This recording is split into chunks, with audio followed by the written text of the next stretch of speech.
Welcome to Upfront on the Voice of America. My name is Jackson Vunganyi. Now, Tanzanian opposition leader and one of the most outspoken critics of President John Magufuli says that he is preparing to return home after almost 2 years in Europe, where he has been undergoing medical treatment. Mr. Tundu Lissu of the opposition Chadema party was attacked in September of 2017 by unknown gunmen on his way home from Parliament. The gunmen fired some 38 rounds into his vehicle, but Mr. Lissu narrowly survived despite being hit by 16 bullets to his abdomen, to his arms and legs. So as he prepares to go back home to Tanzania, Mr. Lissu tells me that even though he is still worried for his safety, that will not stop him from speaking out on what he says are gross human rights abuses taking place in his country under President Magufuli.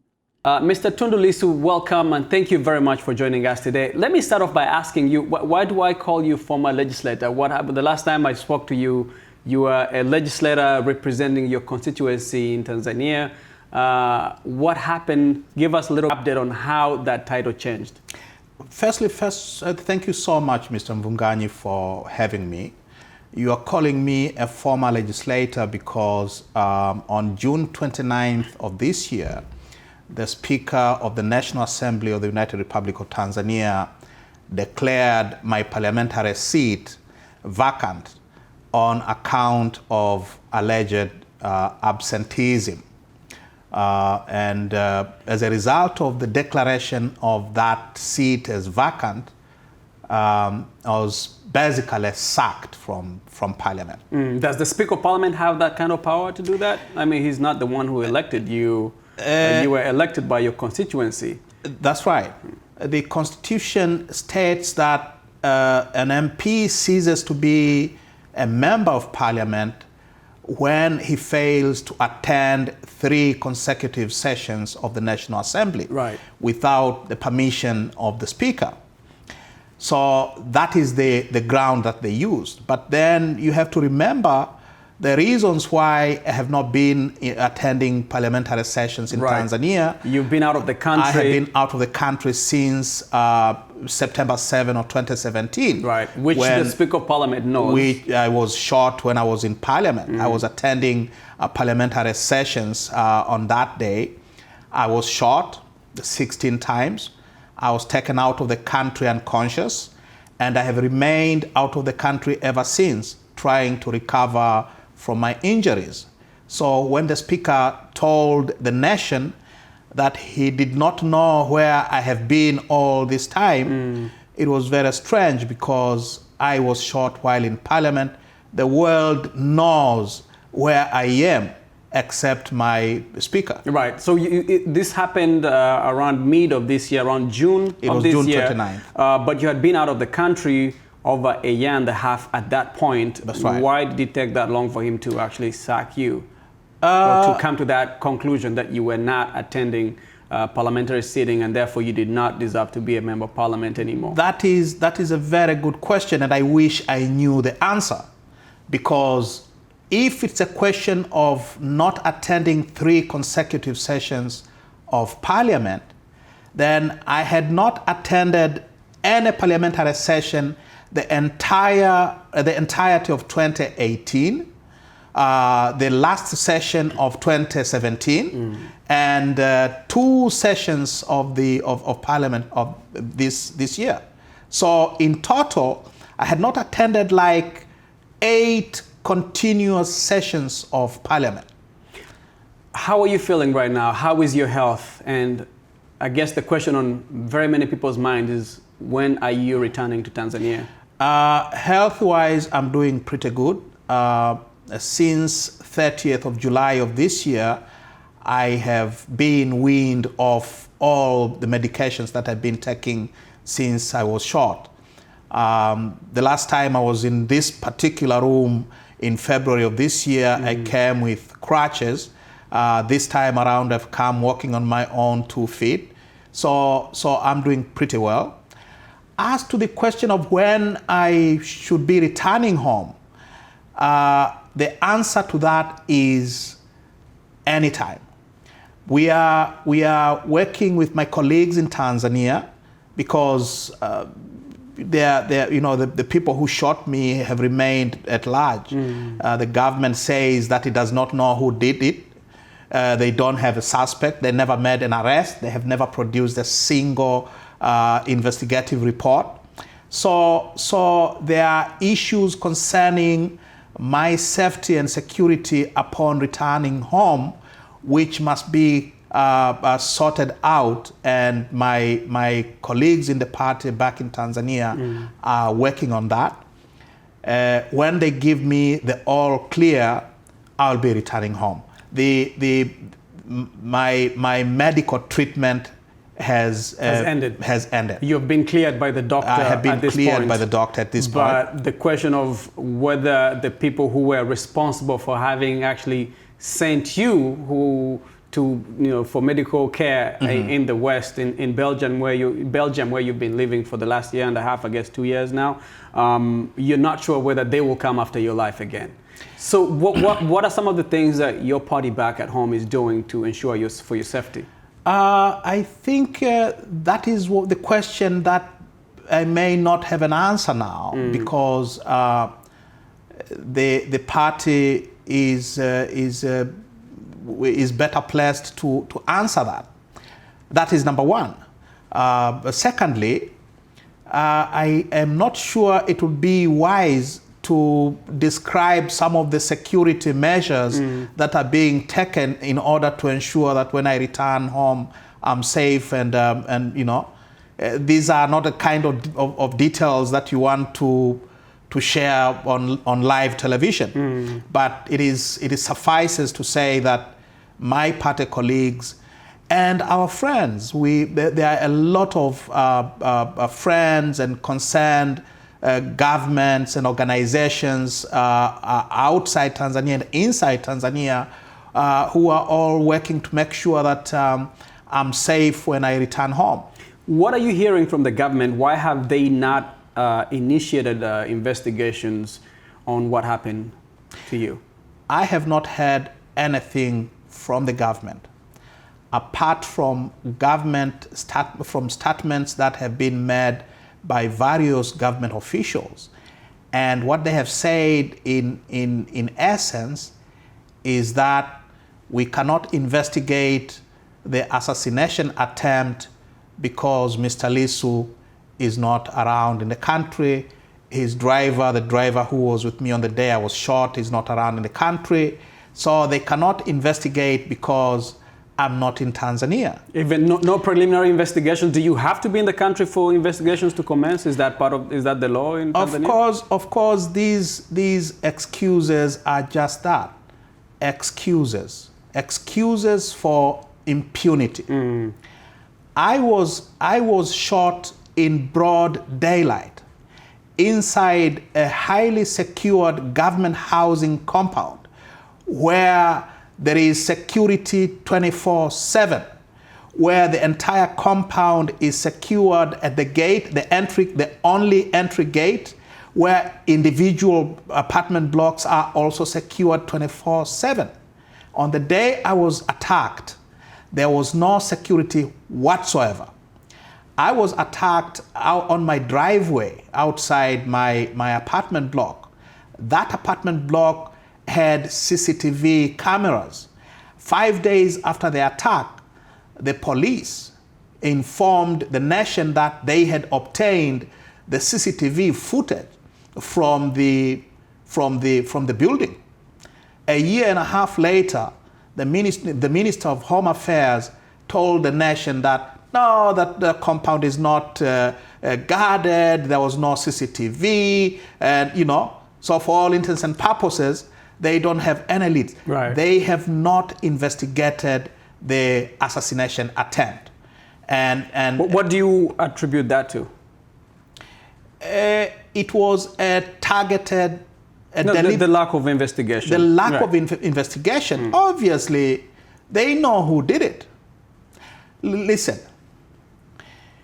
in the 1 year prior to the attack on me, I was arrested and spent time in police jails 8 times. I was charged in court for making critical statements about the government and the policies of President Magufuli, I was charged in court 6 times. What happened to those charges? Were they dismissed? They are still pending. Right. They're still pending. Now, on the day of the attack, the president was on air, was on national television 2 hours before I was shot. And President Magufuli told the nation, these are his exact words, that those who betray the country in its economic war do not deserve to survive. Two hours later, I lay bleeding from 16 gunshot wounds. So you draw a linkage or connection between those 2 events? It is not just those 2 events. It is the president's speech. It is the withdrawal of security from this government housing compound. It is the president preventing me from getting medical treatment paid for by parliament. Because, and this is what the speaker said, we cannot treat Mr. Lissu because the president has not authorized the release of the funds. Okay, so let's talk about Tanzania 20 years after the death of your founding father, Mwalimu Dr. Kambarage Julius Nyerere. If you were to give a report card to Tanzanian politics, body politic right now, on what trajectory, what path is your country on? Where we are currently, where the country is at currently, is, I think, similar to where we were in the period 1964 to around 1984. That 20-year period is critical to understanding where we are now. In brief, during that period, we became one-party state. We did not have a Bill of Rights. We did not have an independent press. In fact, we didn't have any press. Our courts were not independent. We had a parliament which was described by the Constitution as a committee, a special committee of the sole ruling party. We had a period when constitutional scholars have described as an imperial presidency. We had Mwalimu Nyerere was an imperial president. He had almost unlimited powers. And he himself said on 2 occasions, in 1967 and 1978, on an interview with the BBC, Mwalimu said, I have powers under the Constitution to become a dictator. We had no rule of law. We had a country where critics of the government were being detained without trial because of the preventive detention law, which was introduced in 1962. Now, today's Tanzania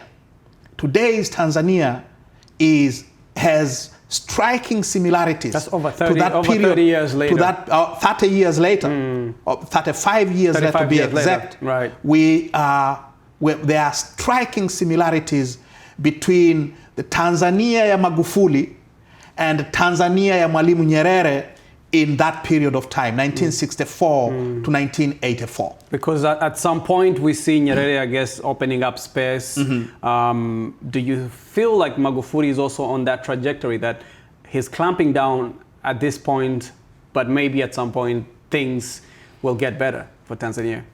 Mwalimu opened up after leaving office in 1985. In 1984, remember, we'll take you back a bit.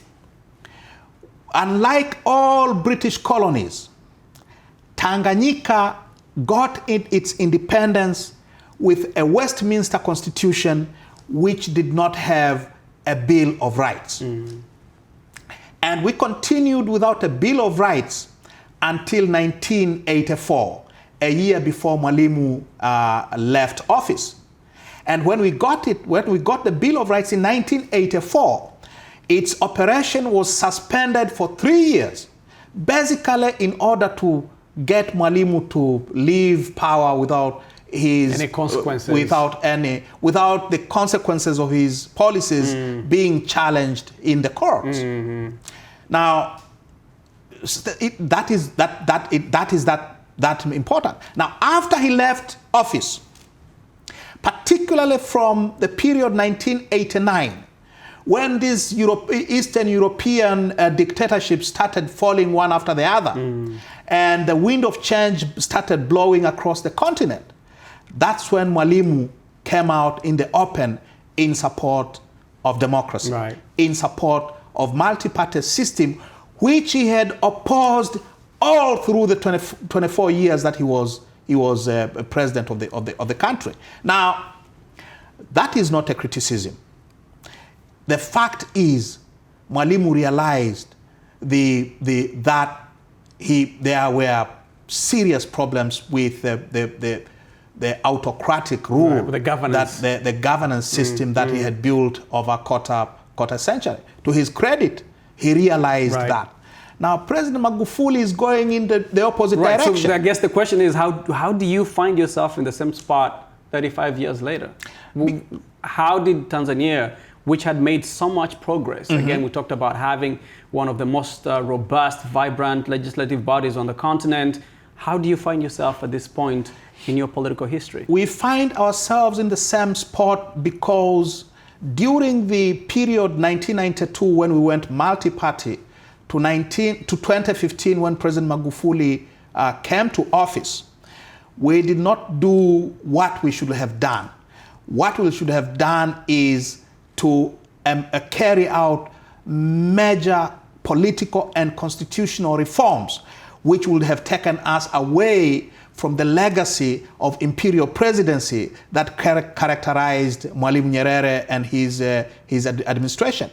So you had a constitution which was a multi-party constitution, but which retained the central pillars, the central features of the authoritarian imperial presidency of Mwalimu Nyerere. The vestiges of it. So you have a President Magufuli. He is using these vast powers under the constitution and the laws to crack down on democracy because he has those powers, you know. So we did not, our constitutional reform did not go far enough.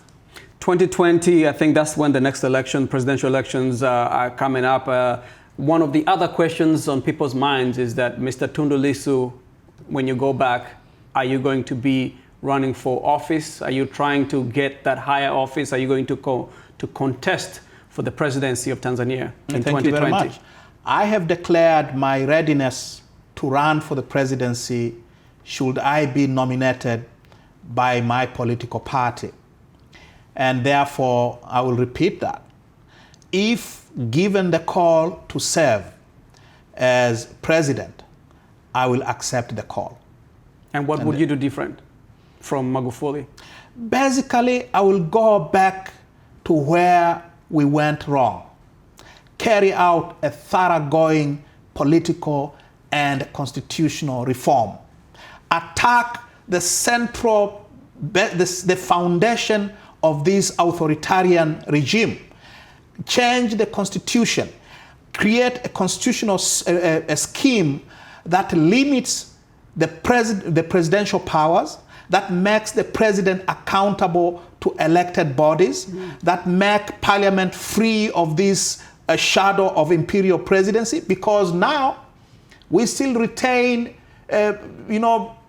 feudal vestiges of in our constitution, where the president he's not just the executive, he is also part of parliament. He's one part of parliament. Now that goes to imperial Europe, right? Which is why he's able to actually tell the speaker not to pay for your medical bill. Right. You still have a president who nominates a certain number of members of parliament, who appoints the chief executive officer of parliament, the clerk of the National Assembly, who determines the salaries and emoluments of members of parliament.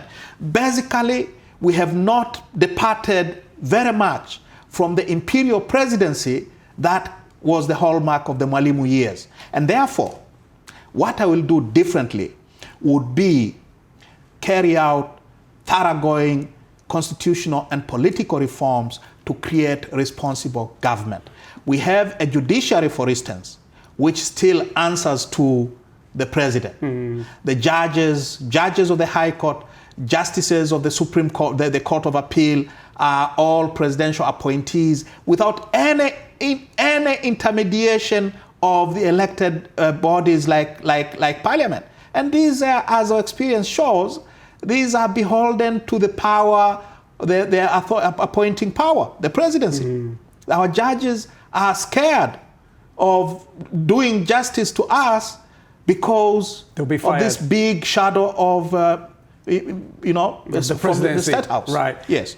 So one of some of the people that I've spoken to about Tanzania tell me that President Magufuli has to do what he has to do with the kind of force and clamping down on some of this freedom because he's fighting a battle against corruption that has been rampant in Tanzania for so many years. Do you feel that he has to do some of these things to be able to rid the country of I guess, a decay in the system? Why would the president carry out a war on democracy in order to fight corruption?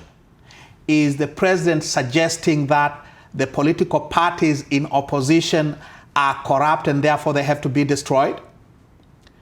Our understanding, at least, is this. At a time when you have a vibrant opposition, when you have a vibrant parliament, a vibrant free press, when you have an active citizenry, you can fight the battle against corruption more effectively. And we were doing very well, actually, and during the Kikwete years, in spite of all the problems of corruption under the Kikwete years, because we were able to make the government accountable. We were able to get rid of ministers who were involved in shady deals, who were involved in these grand corruption scandals. Now we cannot. Now Parliament has been basically it's toothless, basically. It's basically toothless. And corruption has now been centralized. Under Kikwete, it was, decentralized. Now, corruption has been centralized. So you're saying the person who is fighting corruption has also centralized the power to be corrupt? Yes. If one were to ask, for instance, who knows the conditions, the terms and conditions for the acquisition of the numerous aircraft for Air Tanzania that the president says he has bought? Who knows the terms and conditions under which the president is building the Standard Gauge Railway? Who knows the terms and conditions under which President Magufuli is building this major hydropower project in the Selous Game Reserve? Who knows where the money goes when it goes into the black hole called the president's office? Who knows how this major airport in the president's home village was built? Who appointed the contractors? How they were paid? How much money they were paid? So you're saying previously you were able to hold that accountable? We were able to hold the government of President Kikwete accountable because Parliament had access to these kinds of information. I'm not saying it was a perfect system. I'm saying Parliament was much more effective in holding the government to account.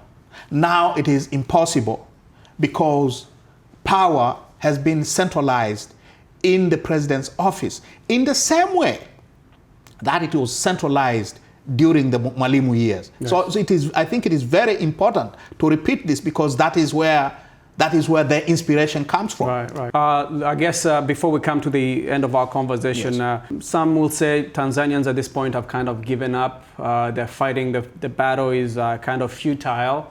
If people like yourself who have been at the forefront of speaking out against some of the injustices happening in the country, you almost lose your life in the process.